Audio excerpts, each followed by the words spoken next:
Hi everyone. तो चलिए आज शुरू करते हैं architecture reading the sky.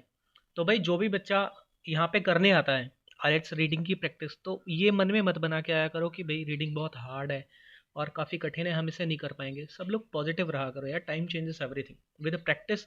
I have seen people scoring from 5.5 bands to 7 bands, 8 band, ठीक है, इतना तक तो लोग स्कोर कर ही लेते हैं विद कंसिस्टेंट प्रैक्टिस। तो आप भी अगर 5.5 पे स्टक हो, ठीक है, 6 पे स्टक हो, आपको 7 चाहिए, तो कंसिस्टेंटली अगर आप प्रैक्टिस करोगे तो you will be able to make it. तो चलिए आर्किटेक्चर रीडिंग द स्काई यहाँ से शुरू करते हैं। पहले दो जो लेसन्स हैं, जो फ्लिंट स्पार्क, वो भी कवर हो गया, जू कंजर्वेशन प्रोग्राम से भी कवर हो गया, ठीक है। तो मैंने प्लेलिस्ट में डाल दी हैं, आप उन्हें भी देख सकते हैं। तो यहाँ पे जब भी हम रीडिंग करनी शुरू करेंगे, सबसे पहली बात है हम क्वेश्चन से शुरू करें। चलिए तो अभी हम शुरू करते हैं क्वेश्चन नंबर 29 to 35। और जो ये टेबल कहता है, complete the table below using the information from the reading passage 3। तो हमने रीडिंग पैसेज को पढ़ना है, इस वाले को, रीडिंग पैसेज 3 को, और फिर हमने आंसर्स देने हैं, ठीक है। 3, write no more than 3 words from the each answer. 3 शब्दों से ज़्यादा नहीं होने चाहिए। And write your answers in the boxes 29 to 35। ये एक आंसर इसमें 29, 30, 31, ओके। On answer. तो यहाँ पे लिखा हुआ है पीरियड बिफोर 18 सेंचुरी, उसके बाद स्टाइल ऑफ पीरियड कैसा था, एग्जाम्पल ट्रेडिशनल, और बिल्डिंग मटेरियल कौन सा यूज़ किया करते थे, ठीक है, और कैरेक्टरिस्टिक्स उसकी क्या थी, exploration of latest technology, geometric forms, ठीक है। तो टेबल को हमने पूरा फिल करना है। सबसे पहले हम पैसेज पे आते हैं, और यहाँ पे अगर हम देखते हैं तो ये लिखता है बिफोर द 18 सेंचुरी। तो हम कोशिश करेंगे अगर हम 18 सेंचुरी हमें मिल जाए तो हम वहीं से पढ़ना शुरू करें, क्योंकि अगर हम ज़्यादा पढ़ेंगे तो हमारा टाइम ज़्यादा ख़राब होने वाला है। तो यहाँ पे अगर हम इसको 18th एंड 19th सेंचुरी, ये देखिए यहाँ पे लिखा हुआ है, अगर ये देखिए, अगर आप मेरी चीज़ को ध्यान से देख सकते हैं, ये 18 सेंचुरी नीचे यहाँ पे ये आखिरी जो वर्ड्स हैं ये है, तो आपको मिल गया है, ठीक है। मैं होपफुल हूँ कि आपको मिल गया है, क्योंकि मैंने 3-4 बार इसको अंडरलाइन कर दिया है, ठीक है। और अब हम यहाँ से the use of architectural style, ये मिल गया है। और हम फिर से क्वेश्चन की एक बार तरफ देख लेते हैं। बिफोर 18 सेंचुरी ट्रेडिशनल स्टाइल थी और बिल्डिंग मटेरियल कौन सा यूज़ हुआ करता था, ये पूछ रहा है। एंड कैरेक्टरिस्टिक्स उसकी क्या थी, कैरेक्टरिस्टिक्स ऑल दो नहीं लिखी हुई है इसमें। तो यहाँ पे अगर देखेंगे, यहाँ से पढ़ लेते हैं हम, यहाँ से 18 सेंचुरी तक, तो ये एक्सप्लेन कर देगा। The use of architectural style can be set to start finish on a specific date, can not be set to, neither is it possible to say exactly what characteristics a particular moment, but the origins of what is now generally known as modern architecture, ठीक है। Modern architecture की definition यहाँ पे इन्होंने जो है बता दी है, ये आप ध्यान से देखिए यहाँ पे मॉडर्न आर्किटेक्चर। उसके बाद में can be tracked back to the social technological changes of 18th and 19th century instead of using timber and stone. देखिए यहाँ पे लिखा हुआ है कि 18th और 19th सेंचुरी में टिम्बर और स्टोन का इस्तेमाल किया जाता था, हालांकि अब ट्रेडिशनल बिल्डिंग मटेरियल टेक्निक्स को नहीं यूज करते। Architects begin to explore ways to creating buildings by using latest technology and material such as steel and glass. तो ये डिफाइन कर रहा है कि अभी स्टील एंड ग्लास को यूज किया जाता है, पहले टिम्बर और स्टोन को यूज किया जाता था। तो हम यहाँ पे फर्स्ट आंसर जो है वो टिम्बर एंड स्टोन जो है लिख रहे हैं, ठीक है। तो मैं जो नीचे है बता दूंगा आपको कि first answer timber and stone, 29th question हमने सॉल्व कर दिया। अब हमने आना है 30 की तरफ। डिस्क्रिप्शन में आपको आंसर सारे लिखे मिल जाएंगे। 1920s style of the period कैसा था, ठीक है, यहाँ पे ट्रेडिशनल स्टाइल लिखा हुआ है। अब हमें ढूंढना है भाई स्टाइल, ठीक है। स्टील, ग्लास और कंक्रीट यूज करते थे, और एक्सप्लोरेशन ऑफ लेटेस्ट टेक्नोलॉजी। अब इसका आंसर हमने अभी पढ़ा है भाई, जिसको जिसको याद हो भाई हाथ खड़े करो या चैट बॉक्स में लिख दो, ठीक है, पॉज करके, और बाद में चेक कर लेना कि सही है कि गलत है। इंट्रोडक्शन ऑफ 1920, सॉरी हम 1920 के पास में जाते हैं। तो 1920 के पास में अगर हम जाते हैं तो यहाँ पे है 19 by the 1920 architects throughout Europe were reacting against the condition created by industrialisation, a new style of architecture emerging to reflect। तो यहाँ पे and known as modernism देखो लिखा हुआ है, ठीक है। तो यहाँ पे हम जो आंसर है उसको हाईलाइट कर रहे हैं, ओके। और हमने जो इसको पढ़ना शुरू किया यहाँ पे बाय द एंड ऑफ 19 यहाँ पे, और जो यहाँ पे लिखा है मॉडर्निज्म, तो that is why we will mark his answer modernism, okay. तो जो 30th है उसका आंसर है modernism. Now 1930 to 1950, question number 31, geometric forms. तो यहाँ पे जो कीवर्ड है वो ज्योमेट्रिक फॉर्म्स हो सकता है, 1930 टू 1950 हो सकता है। तो हमें कीवर्ड ढूंढना है सीधा जाके, ठीक है। तो यहाँ पे 1930 हमें मिल गया, ठीक है। अब अगर हमें ज्योमेट्रिक फॉर्म्स मिल जाए तो हमारे लिए बहुत ईजी हो जाएगा। अगर आप इस जगह को देखेंगे, ये देखिए, ये ज्योमेट्रिक फॉर्म्स यहाँ पे लिखा हुआ है, ठीक है। अगर मैं दिखाना, ये देखिए ज्योमेट्रिक फॉर्म्स यहाँ पे लिखा हुआ है, और by 1930, building materials emerging from this movement were designed in international style. This was largely characterized by bold use of new material and simple geometric forms, ठीक है। तो अब अगर हम क्वेश्चन की तरफ जाएं तो क्वेश्चन हमसे क्या कह रहा है, इंट्रोडक्शन ऑफ स्टाइल का नाम क्या था। हमने स्टाइल जो है मॉडर्निज्म दूसरा आंसर लिख दिया, 1930 स्टाइल का नाम क्या है और ज्योमेट्रिक फॉर्म्स का यूज होता है। स्टाइल का नाम, अब यहाँ पे देखिए, by 1930 many buildings emerging from this movement were designed in international style. ये देखिए आंसर हमें यहाँ पे मिल गया है। ये तीनों शब्दों को हमने पहला ऐसे पढ़ा और हमें ये मिल गया इंटरनेशनल स्टाइल। तो that is why here we will write international style. Okay, ये 31st का आंसर हो गया हमारा international style. Geometric forms keyword है और ये कीवर्ड है। उसके बाद में 1960 decline of modernism, prefabricated sections, और 32 करेक्टरिस्टिक्स उसकी क्या थी, करेक्टरिस्टिक्स पूछ रहा है, डिक्लाइन ऑफ मॉडर्निज्म। तो 1960 पे हम आते हैं। ओके, सो 1960,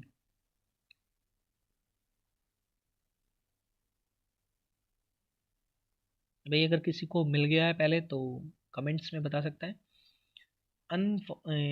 सो हम लोग यहाँ से पढ़ना शुरू करेंगे। डिक्लाइन ऑफ मॉडर्निज्म भी अगर हमें कहीं मिल जाए तो हमारा आंसर जो है वो हो जाएगा। डिक्लाइन ऑफ 1960 तो ये रहा यहाँ पे 1960। Okay, influenced by crucial ideas of town planning, every large British city building multi-story housing mass produced, ठीक है। 1960 के पास में ही उसमें उसकी करेक्टरिस्टिक्स थी, वो मास प्रोड्यूस था, लो कॉस्ट, कम पैसे लगते थे उसमें, high rises, and seems to offer a solution to the problem of housing growing city population, ठीक है। तो इसमें हम क्या लिखेंगे, लो कॉस्ट भी है उसकी करेक्टरिस्टिक्स, मास प्रोड्यूस्ड भी है, हाई राइजेस भी है, ठीक है। तो तीनों ये जो है आंसर हमारे उसमें हो सकते हैं, मास प्रोड्यूस्ड, लो कॉस्ट और a solution। okay, so this is the answer number, कौन सा आंसर हमने अभी किया है, ये decline of modernism pre fabricated system 1960 हमने कीवर्ड को चूज किया था। 1970 end of modernist era, A traditional material of historical building, ठीक है। मॉडर्निस्ट एरा का जो 1970 अब कीवर्ड है, हम 1970 से ही इसको करेंगे। तो अगर हमें by the 1970 A respect for the building, देखिए यहाँ से अगर हम शुरू करते हैं, ये देखिए the by respect of building arouse, ठीक है। यहाँ पे टाउन एंड लैंडस्केप, और यहाँ पे लिखा है प्रिजर्विंग हिस्टोरिकल बिल्डिंग और कीपिंग ओनली देयर फैकेट्स। फैकेट्स का मतलब होता है जो बचा खुचा हो, एंड और फ्रंट्स, ठीक है।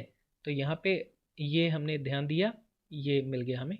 और हम यहाँ पे जब आप क्वेश्चन पे जाएंगे तो हमें आंसर मिल जाएगा, end of the modernist era preservation of historical buildings, ठीक है। तो हम यहाँ पे जो फर्स्ट ये वाला है प्रिजर्वेशन, ये लिख लेंगे। यहाँ पे देखिए ये प्रिजर्वेशन आपको ये मिल रहा है, ठीक है। तो प्रिजर्वेशन ऑफ हिस्टोरिकल बिल्डिंग और कीपिंग ओनली देयर फैकेट्स, तो यहाँ पे ये हो गया। ओके, नेक्स्ट टू दैट क्या है, 1970 beginning of metals and glass sophisticated technique paraded, ठीक है। तो अभी मेटल एंड ग्लास भी कीवर्ड हो सकता है। 1970 का beginning of era, era style of period का नाम पूछ रहा है, ठीक है। तो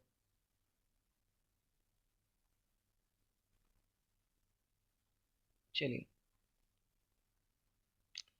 अब हम 1970 की बात करें, हाँ बिगनिंग ऑफ 1970 पे चलते हैं। तो यहाँ पे बाय 1970 या landscape preserving upfronts grew a common architectures also began to make the use of building styles and materials in the area architectural style usually referred to as a high tech, ठीक है। इसमें देखिए यहाँ पे क्या लिखा हुआ है, हाई टेक, ये यहाँ पे इसका आंसर है हाई टेक, उसका नाम था हाई टेक। तो हम यहाँ पे क्या लिख देंगे, beginning of high tech era, metal and glass sophisticated techniques परेडेड।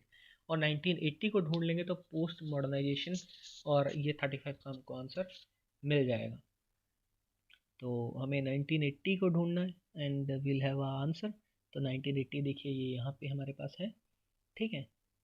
यहाँ पे celebrated scientific and building metal and glass, देखिए वो सब पहले वाले का आंसर मिल रहा है। Disillusionment at the failure of many of the poor imitations of modernist architecture led to the interest in various styles and ideas from the past of the present. By 1980, the coexistence of different styles of architecture in the same building became known as postmodern। ठीक है, इसको क्या कहते थे वो, post modernism. देखिए ये हमें मिल गया कीवर्ड, और हमने इसका ढूंढना क्या है, करेक्टरिस्टिक्स ढूंढनी है। Coexistence of different styles architectures in the same building, coexistence of styles, ठीक है। ये हम इसका आंसर जो है यहाँ पे मार्क करेंगे, coexistence of, यहाँ पे coexistence of different styles, coexistence of styles ही होगा। okay, that is what the answer is। okay,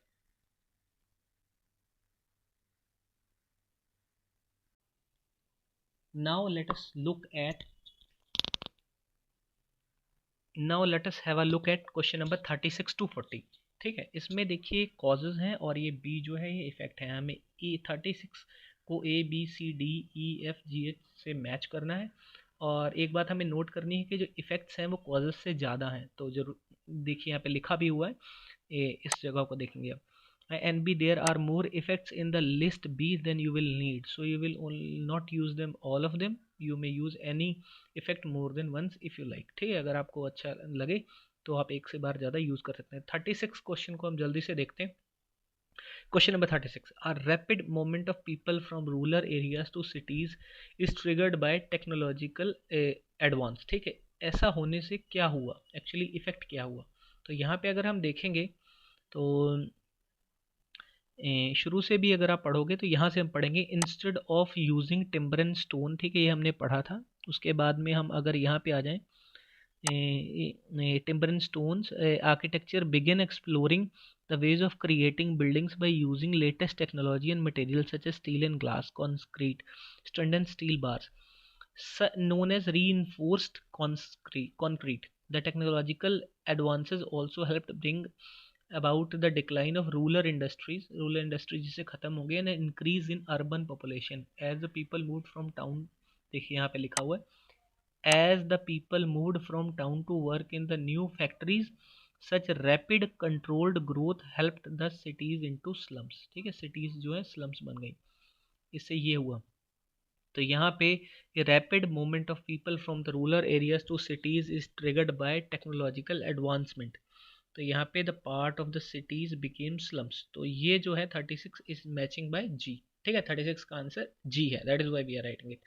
now look at question number 37। Cause है buildings became simple and functional. ठीक है, जो बिल्डिंग्स थी वो सिंपल और फंक्शनल बन गई। ठीक है, ये भी हमने शायद पढ़ा था, आपको अगर ध्यान ना हो। बाय 1930, ठीक है, many buildings emerging from this movement were designed in international style। this were यहाँ पे देखिए ये this was largely characterized by the bold use of new material and simple geometric forms, often with white walls supported by silt-like pillars। these were stripped of unnecessary decoration that were, देखिए अब यहाँ पे इतना पढ़ लीजिए आप, these were stripped of unnecessary decoration that would distract, ये ध्यान से, these were stripped of unnecessary decoration that would distract from their primary purpose. ठीक है, अब हम क्वेश्चन पे आते हैं। The building became simple and functional. तो हम जब क्वालिटी ऑफ लाइफ इंप्रूव नहीं, आर्किटेक्चर रिफ्लेक्सेस नहीं, number of have been knock down नहीं, the light steel frame and left way deployed नहीं, हिस्टोरिकल बिल्डिंग्स आर प्रिजर्व्ड। ठीक है, हिस्टोरिक ये भी नहीं। ठीक है, ऑल डेकोरेशंस रिमूव। तो ये हम एफ इसमें लिखेंगे। इसका रीज़न पता क्या है, because buildings became simple and functional, वो कहते हैं कि, और डेकोरेशन रिमूव, स्ट्रिप्ड का मतलब होता है निकाल देना। तो यहाँ पे जो these were stripped of unnecessary decoration, तो इसलिए हम यहाँ पे इसका जो आंसर है वो एफ लिखेंगे। Okay, now coming to question number 38.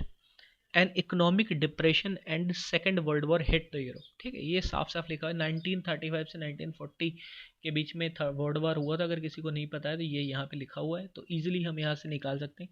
The economic depression, यहाँ पे देखिए, but the economic depression, depression of the second depression of the 1930 and second world war prevented their ideas from being widely realized until the economic conditions improved in the torn cities had to rebuild. By 1950, the international style developed to the universal approach, which standardized the appearance of new building. देखिए हम इसको थोड़ा सा फिर से एक बार, prevented their ideas from 1935 prevented their ideas from being widely realized until the economic condition improved and the war torn cities had to be rebuilt। ठीक है, तो ये कह रहा है कि यहाँ पे जो इसने प्रिवेंट किया कि जो वॉर टॉर्न सिटीज़ थी उनको ना इकोनॉमिक क्राइसिस था उसकी वजह से वो नहीं बन पाई। ठीक है, तो यहाँ पे देखिए साफ साफ लिखा हुआ है कि modern ideas could not be implemented, modernist ideas can not be put into practice until the second half of the 20th century. So ये क्यों हुआ था? इकोनॉमिक डिप्रेशन की वजह से। इकोनॉमिक डिप्रेशन वहाँ पे लिखा हुआ है, तो दैट इज़ वाई इसका आंसर जो है वो एच है। 38 का आंसर एच है। 39. Multi storing housing states are built according to contemporary ideas of the town planning.